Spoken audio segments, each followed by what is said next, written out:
This message is brought to you by Apple Card. Get 3% daily cash back when you buy an iPhone 16 with your Apple Card at Apple. Subject to credit approval. Apple Card issued by Goldman Sachs Bank USA Salt Lake City branch. Terms and more at applecard.com. With a Venmo debit card, you can Venmo more than just your friends. You can use your balance in so many ways. You can Venmo everything. Need gas? You can Venmo this. How about snacks? You can Venmo that. Your favorite band's merch? You can Venmo this. Or their next show? You can Venmo that. Visit venmo.me/debit to learn more. You can Venmo this, or you can Venmo that. You can Venmo this, or you can Venmo that. You can Venmo. The Venmo MasterCard is issued by the Bancorp Bank N.A. pursuant to license by MasterCard International Incorporated. Card may be used everywhere MasterCard is accepted. Venmo purchase restrictions apply. Welcome to How To. I'm Courtney Martin. So, summer is well underway, and I don't know about you, but it's around this time where I get nostalgic for the summer reading programs. Remember those? As a kid, there was almost nothing better than a trip to the library to look for a book you wanted to read, not one assigned by a teacher. And sometimes you even got a prize, a personal pizza, just for reading. Even though we've aged out of those reading programs, summer is still a wonderful time to sink your teeth into a good book, which is why we're bringing you this gem from the archives all about rediscovering your love for reading. I'm going to turn things over to my co-host, Carvell Wallace, and we'll be back next week with a brand new episode. Enjoy. Last week, I said to one of my colleagues, "Oh, did you read so-and-so's new book?" And he was like, "The one that she published like 4 years ago?" "Oh yeah, it's been sitting on my shelf looking at me for 4 years. Welcome to How To. I'm Carvell Wallace. I'm always so interested in what you, our lovely listeners, need help with.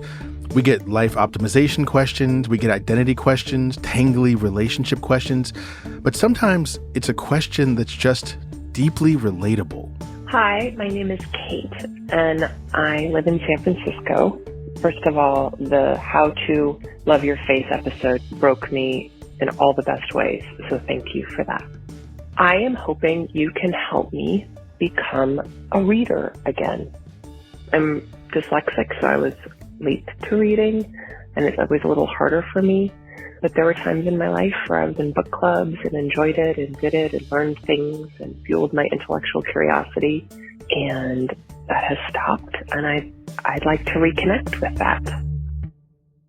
For many of us, reading is a thing that ebbs and flows. Maybe your first introduction to it is as a source of comfort. We cuddle with a parent before bed as they read us stories and show us pictures. Then we're doing it on our own, and it becomes a challenge. We're trying to decipher words and conquer harder and harder concepts. Eventually something clicks, and we're able to dive into other worlds, swept away by words all on our own. But somewhere along the line, maybe in school, maybe for work, it becomes a chore. It takes effort to prioritize it, consistency, intentionality, even compromise. Life seems to always get in the way. But there's a reason why so many of us are looking to rekindle our relationship with reading right now. You're not the first person I've asked to help me with this. So before the pandemic, I was at one of my high schools. Kate teaches sex ed to students and parents at different schools around the Bay Area. I'm always the new kid at the table, right? I sat down, and a teacher I like a lot was talking to a group of people about books, and I was tired and my sensor was down. I said, "Oh, I don't read." And she looked like aghast. And she's like, "Kate, I don't know that we can be friends if you don't read." Wow. This is somebody I like. This is somebody I want to respect. This is right, all of those things. And it sat with me. And then the pandemic happened. So I did not see her in 2 years. When I came back, I was like, "Hey, I actually want to be a reader, and I don't know how. And you teach English. What do you think?" And she had book suggestions, and none of them sounded like ones I wanted to read. And she finally was like, "It's okay if you're not a reader. That's fine too." A little bit of the you're a grown up, you get to choose what you want to do. And I was like, "Oh, okay." And I thought about it. And then I thought about it more, and I was like, no, I actually really want to be a reader. I really do see that I'm missing some great source of pleasure in the world that I kind of want in on that party. So today on the show, we're picking up where Kate's friends and colleagues have left off. We're going to try and figure out why Kate and why so many of us have stopped reading. And we'll figure out if we can rejoin the bibliophile party. Stay with us.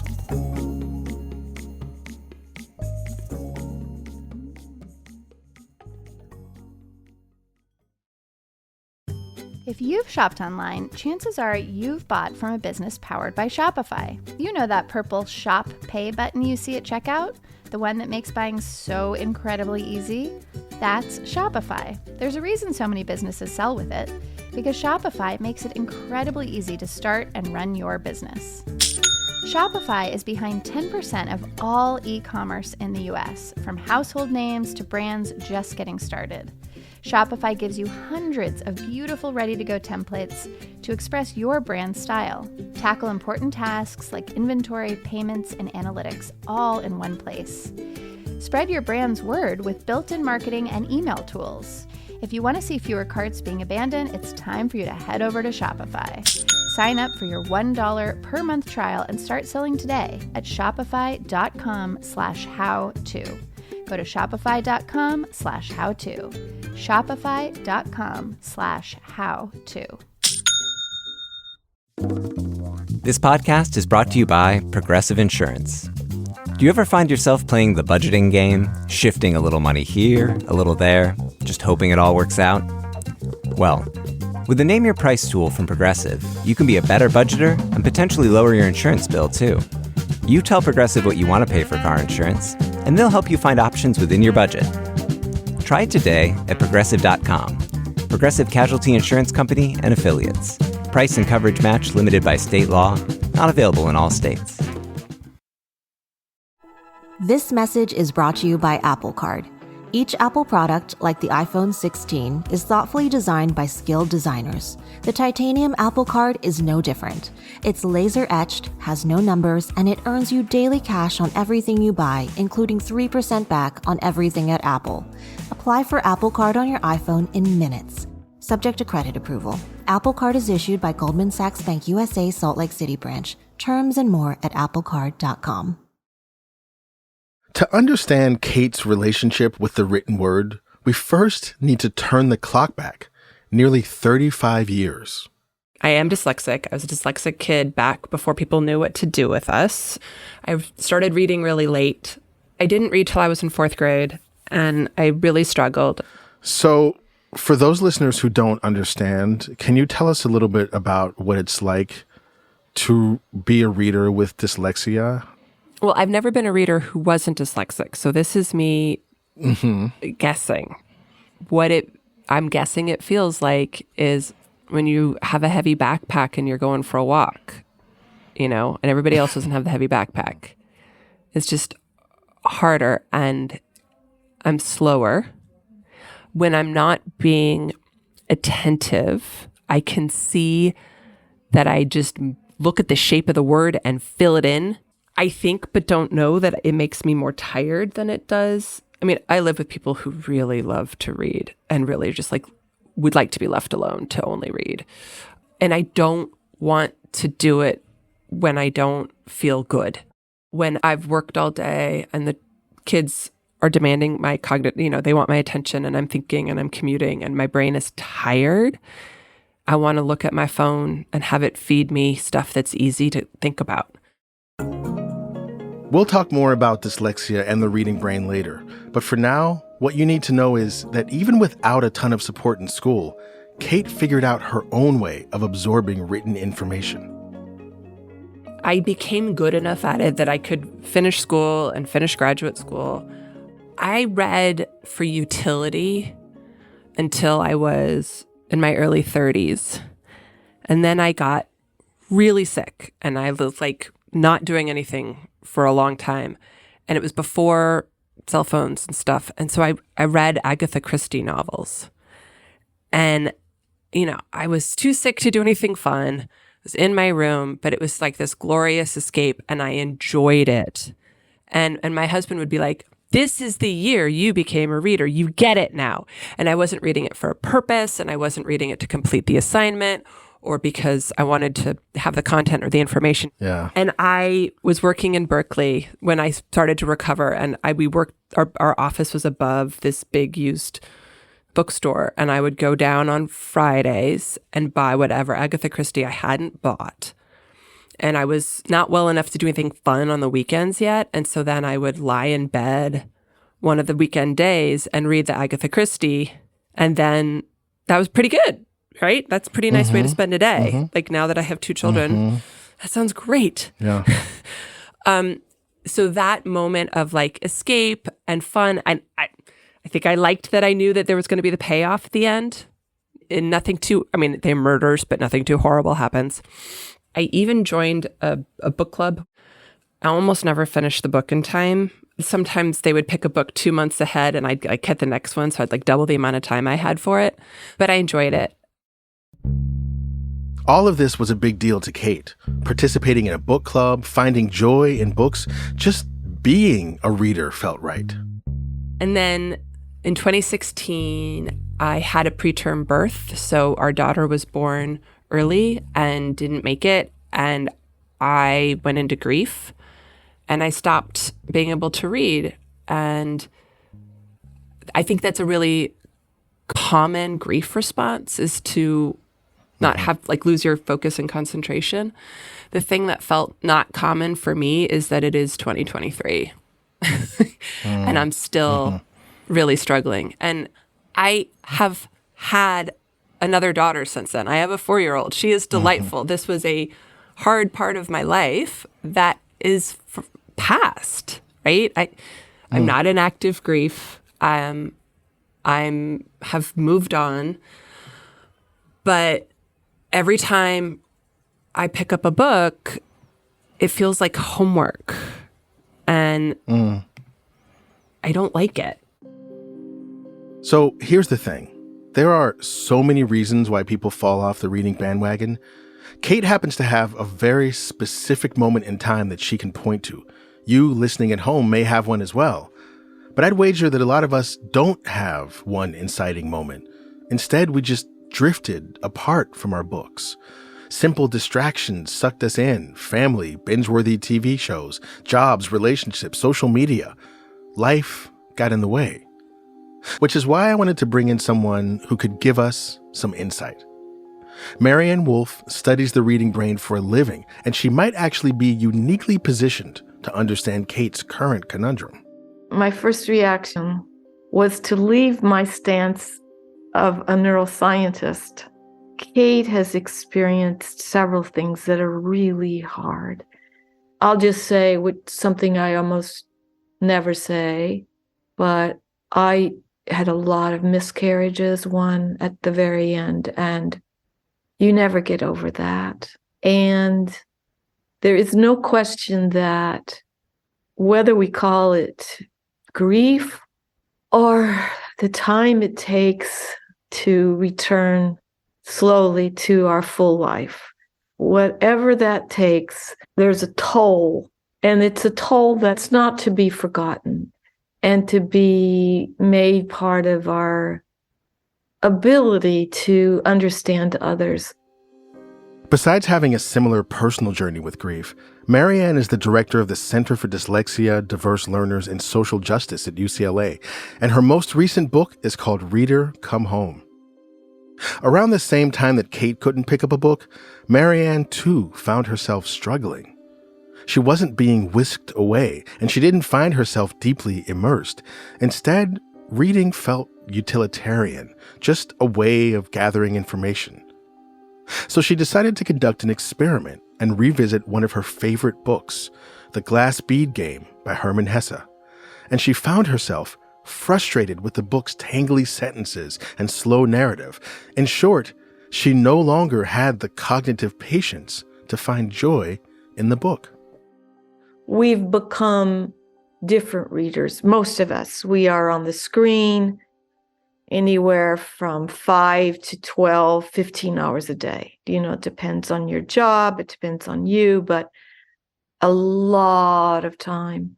And a lot of that time is busily being distracted. We're doing multiple things at once, none of which, like Kate said, is without distraction. Like everyone, I'm guilty of starting a task and then getting interrupted and then not finishing the task, but it's not the same. If I am not looking at my email and my phone's not near me, I'll get into flow state with it. I really enjoyed your own self-appraisal that when your phone isn't there, you're more able to immerse yourself. Well, the real word here for the reading brain is immersion. And it is by no means a simple thing. Most people totally take reading for granted because they don't know what in the world it really does to the brain. Okay, here's a fun fact you can take to your next book club. Did you know that humans' ability to read didn't naturally evolve? Sight and hearing naturally evolved, but reading is cultural. It's passed down through teaching. In fact, humans only started reading around 5,000 or 6,000 years ago, which isn't that long considering modern humans date back 200,000 years. So why are we able to read at all? Well, it's because of our brain's neuroplasticity. When we start reading, we are connecting perception, the letters and the words, to the sounds, to the meanings and how they're used in sentences. It's a very basic little circuitry in the brain, it's connecting all these parts. But as we become better and better readers, we are elaborating, we are growing that circuitry. So by the time we become an expert reader, we have gathered together interactively some of the most complex cognitive processes we possess as human beings and some of the deepest forms of feeling. We, when we are immersed, are doing what I call deep reading. So when we read, there are a few different levels of complexity. The first is simply, do we comprehend what is being told to us? Can we literally interpret the letters and sentences? With that, we can read for understanding and information gathering. We quickly skim, not stopping to really reflect or contemplate or empathize. It's utilitarian. I am a fan of audiobooks for some things. And one of those things is for people who are really struggling with reading. That's a good way to get information. But you see, that's very much, it's like a second version of that basic circuit. Here's the basic circuit, and there's a second one. The second one was we're getting that information, we're making an analogy with what we know, we're discarding some things, we're really looking a little harder at others. So we are paying attention, but not at the level of this full, elaborated, complex circuitry. That's the expert reading brain that can leave the self behind. Leaving the self behind. That's deep reading, or the third circuit. It's the one that allows us to be transported, to connect with characters, to analyze and empathize. That's the thing we're seeking when we want that transformational reading experience, the one that we want to make part of our identity. Yet, for Kate, and for many of us, that's the circuit that's hardest to access.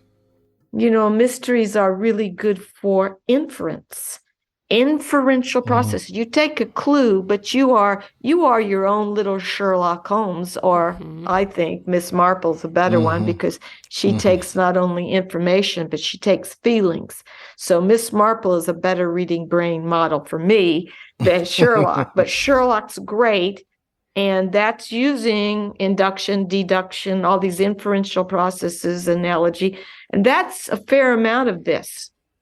I mean, I am also struggling to get back into reading, and actually someone just recommended Louise Penny books, which are like kind of also cozy murder mysteries set outside Quebec. And I haven't even started yet, but as soon as someone said that, no, they're really well written and they're cozy mysteries, I was like, that is what I need right now. So there's something to that.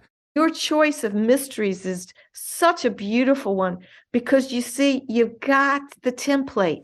You have the template down.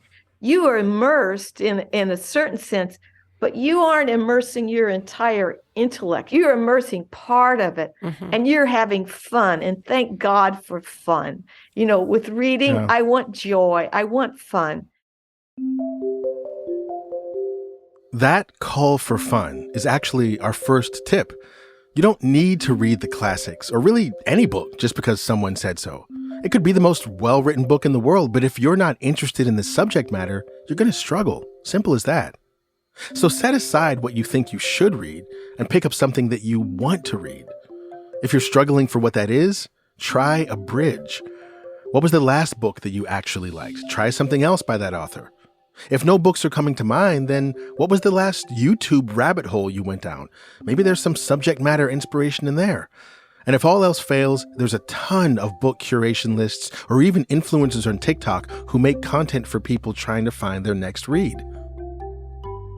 Okay, we're going to take a quick break, but coming up, we've got some more tactical tips for slipping into deep reading mode. So grab a bookmark and come right back.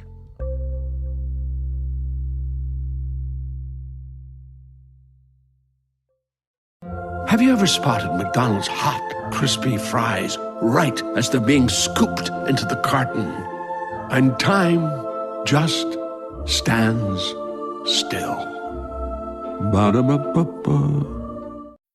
Hey, business owners, we know you know the importance of maximizing every dollar. With the Delta SkyMiles Reserve Business American Express card, you can make your expenses work just as hard as you. From afternoon coffee runs to stocking office supplies and even team dinners, you can earn miles on all your business expenses. Plus, you can earn 110,000 bonus miles for a limited time through July 16th. The Delta SkyMiles Reserve Business Card. If you travel, you know. Minimum spending requirements and terms apply. Offer ends 7/16/25. We're back with our expert Maryanne Wolf, author of the book Reader Come Home, and our listener, Kate. You know, many lifetimes ago, I had this job teaching SAT prep to high school students. And when it came to the reading comprehension portion, invariably we noticed that kids could read the essays competently while their minds were somewhere else entirely. But then when it came time for the comprehension questions, they were lost. The task then became how to make sure the reader's wandering brain was being used to think about the topic rather than about what to get for lunch or who to ask to prom. The method we taught was to ask yourself questions about the reading while you did the reading. Why is this character making this choice? What did the author intend to do with this passage? What just happened in that paragraph? What do you think is going to happen next? We learned that when readers weren't afraid to actively reread, summarize, or even mark up the passage, their insights into the text deepened and their comprehension improved. We skim. And when you skim, you miss so much, including beauty.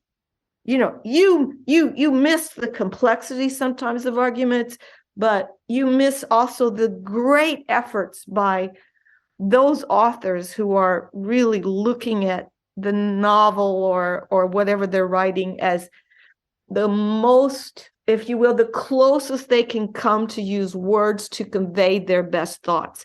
And that goes out the window when you skim. I'm really struck by this notion that deep reading involves a kind of an abandonment of the self, not in the negative way, but in a kind of positive way that like you forget the self and you go elsewhere. And it makes me wonder if when there is grief or struggle or trouble at home, especially if you feel responsible for people, like as a mother and a partner, maybe, if there is some fear about what will happen if you leave the self behind, if you feel like there's actually space for you to do that, or if you feel compelled to like stay here and tend to all of the things that have to be tended to, 2 children, yourself, your students, your grief. If there is a feeling that like, I can't actually go elsewhere because I'm needed here. I wonder if that resonates with you at all. Parts of it do. I did have a couple books I've read in the last few years I enjoyed. And one of them, I was finishing sitting in the park with the sunshine while my daughter and her friend played. And I did lose the 4-year-olds 3 times. that day where I like looked up and was like, shit, excuse me, where are the kids? Right? And they're fine. They're in a park. They're in a playground. There's a fence. It's just they got out of one fence. We're in a different fence. And, oh, gosh. So when I went to drop off the friend, Dad's like, how'd it go? And I was like, well, I did lose the children 3 times. And he was like, well, you found them. So there's some of that. Now, you may be thinking, that sounds lovely, but I simply don't have the time. Well, then you might like hearing Maryanne's next insight. Whether it's for a person with dyslexia who has a laboriousness issue, or whether it is the distracted contemporary reader who's just a skimmer. For both, I have learned making a discipline of 15 minutes a day of a book that you love or that you really want to read. You know, the idea of putting together 15 awake minutes feels like absolutely impossible at this moment. I could get 15 exhausted minutes, which may be what it takes, but 15 my brain is functioning well minutes feels like a big, maybe, you know, and if school's going to be over, it's going to be break, like life's going to calm down, but that feels like a big ask. And then the losing myself, it's not that. I think I am someone who is very empathic. And I have found sometimes that when I read stuff, the empathy I feel for the characters is so painful, I don't want to read it. Or I'm scared to open it because what if I fall in love with this character and then horrible things happen to this character? And that feels really anxiety provoking. So when I'm looking at fiction, it's, you know, well, I like the Miss Marple because I know like nothing bad's happening. A couple of the books that I read, like I could tell, like, all right, this could be one that everything turns out okay in the end, right? My problem with those is that often the ones you can tell everything's gonna be okay in the end aren't that well written and aren't that compelling. Yeah, so then it's like, well, I'm not worried about, you know, genocide happening in the middle of this book or whatever, but it's also not. It's almost like it's. I mean, I wonder a lot about bad. As a writer, I think a lot about bad writing and my own bad writing. You know, I'm like, am I? And I love what you said, Maryanne, about the different kinds of circuitry between sort of shallower forms of reading and deep reading. And is it true that good writing, quote unquote, meaning that there's, I mean, you could argue what good writing is, and there's all kinds of stuff, but let's just say that we're talking about, for you, the reader, you experience a variety of sentences, you experience vocabulary that excites you and interests you, you experience vocabulary that like that fires lots of synapses for you and kind of helps you make connections. There's imagery. There's imagery for you that feels alive, that having those things in place all allow you to have a deeper reading experience than it does if it's sort of like cliche after cliche after cliche, flat sentence after flat sentence. Is that sort of true in your experience? Absolutely. But I would also say, along with Kate, that sometimes the very powerful nature of some writing can actually repel you. And let me just give you an example. This was straight out of what Kate's saying. I'm sure, Kate, you're more empathic than I am. I mean, I can just tell. But I am empathic too. And for my birthday, I took my favorite novelist, Marilyn Robinson. I'd read all her other books. And I took Jack on my birthday. My kids took me to Hawaii. And I started absolutely becoming totally depressed over her ability to depict the consciousness of this man, Jack. And the power of her writing was so amazing that it caused all this, but I had to stop. I literally had to stop. Deep reading isn't always beautiful and fun. That's what I would say. But I think deep reading is enhanced, Carvell, by those, you know, like Italo Calvino always said that he is making every effort to find the perfect word or set of words to convey the best of his thoughts. And when you experience that, you go with the author. You go down into the depths of those words, and language is amazing because when done correctly, language leads you like the wild duck to dive down. And that can be an incredibly wonderful experience, or what Kate just said, it can be a hard experience too. Yeah, and I don't want any more hard experiences. Yeah, and I truly would advise you, Kate, unlike the rest of the people I might talk to, I would choose beautiful writing that's joyous and that causes you to think and to feel. And the word I would use is not to abandon the self, but there's a theological term called passing over, to pass over and come back. Pass over into that character, pass over into the author's efforts to communicate to you and come back. But, life is short. I would find out there's a really terrible ending. I don't recommend Iris Murdoch, for example. I love her writing. I love it. But sometimes the end was so bad, I just hated it.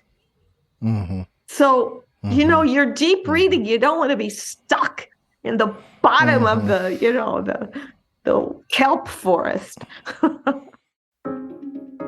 Maryanne is talking about something really important here, and something that just so happens to be one of my favorite concepts: pleasure.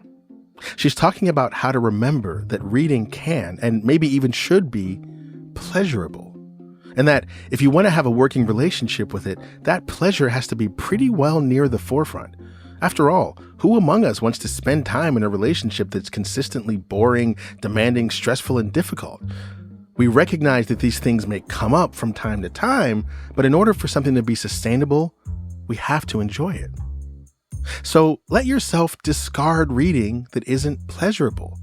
Doesn't matter if it's good, or if it won all the awards, or if everyone in your timeline is screaming, "Read this book." Is it bringing you joy? If not, screw it. Let yourself toss books aside so you can find the ones you want to hold on to. Look for writing that makes you feel alive, human, interested, excited, maybe even turned on. Give yourself plenty of time to get into something.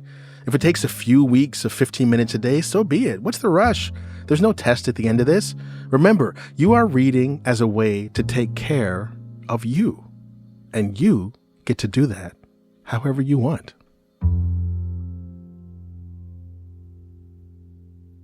Let's figure out a plan for what you might do going forward based on what you've heard today. Like, how might you cobble together a sort of reading strategy to help get you to where you want to go? I heard something about time limits, like setting a small period of time to read, and whether that's in the morning and at night, or whether that's a place that I used to steal time when my kids were little, was in the car before I left work or after, you know what I mean? Like, or I'd pull over somewhere and read a little bit in the car, do whatever I needed to do in the car before coming home, knowing that as soon as I got in the door, it was going to be, it's over. It's like me is over. What else did you hear that you feel like you might try? Well, I was thinking about layers of reading, and I was wondering if I might not stick with the easier layer of reading to start. So maybe getting some books by that mystery author that you recommended and seeing if that was like a bridge and was pleasurable and didn't feel like homework. And maybe if I had some more not feeling like homework books, that then I would be like, okay, I'm ready for something a little bit more. So I could see that working. I could see, talking with my family, saying, hey, this is something I want to do. The boys would be very excited, my husband and son, if right? Because that would give them permission to not fold laundry after dinner also, right? Because that's what's going on. Yeah. Is if we're sitting and reading, it means we're not doing chores. So we could do a little bit of that. And then I think the thing I haven't solved for yet is what's my new source of books given me, you know? Other than having a million librarians at my disposal, I don't have a million librarians. And the best humans on earth are school librarians. I also believe this. Yes.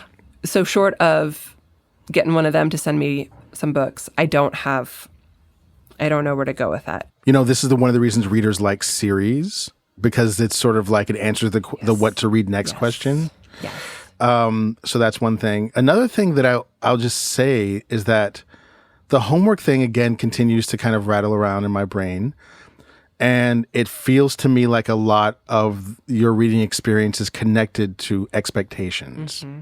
The nebulous reading world in which you would like to operate, expectations, the book club, or perhaps maybe most intense, your internalized expectations about what kind of books you should be reading. Mm-hmm. And one thing I really heard from Maryanne is actually that we're looking for the books that bring us joy. If it's not sparking joy, to borrow a popular phrase from years ago, then maybe we just put it down. Yeah. Like no judgment, no harm, no foul. And if we want to give it another shot, we come back and give it another shot. So I just want to thank you, Kate, for being a wonderful person to talk to. I wish you the absolute best in finding joy in reading. And I think even our conversation helped us both think about what you might choose next to find your ideal reading experience. You know what I think we're going to do also when we do this episode is we're going to ask our listeners if they have any advice. Yes. Would that be cool? Would you like that? Because I'm telling you, I am not the only person. Well, and they might have book suggestions. Yeah, I think that's how we're going to do this. We're going to figure this out together.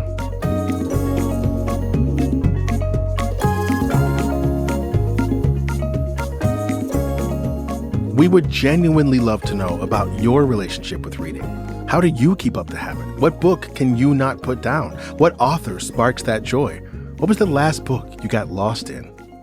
Please write to us at howto@slate.com or call the How To hotline and leave us a voicemail at 646-495-4001. We're going to pass your suggestions along to Kate and feature them in an upcoming episode. Are you stuck on a chapter of your life? If so, reach out to us at howto@slate.com or call the How To hotline and leave us a voicemail at 646-495-4001.